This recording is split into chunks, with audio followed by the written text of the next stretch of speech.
Ito po ay bouncing chair kapag pinapatulog natin si baby na wala tayong katuwang sa buhay, 'di ba? Ang kagandahan nga po dito kasi hindi po siya tinipid sa foam.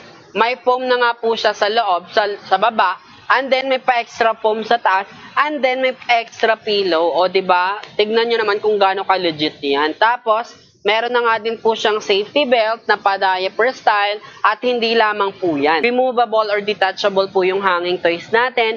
And of course, meron na nga din po siyang vibration and melody. Yan po yung pinaka-importante. Tapos magbabounce-bounce na nga din po kayo dyan kay baby. Matibay nga po siya kasi made of metal. Adjustable, pwedeng ihiga. Ayan o.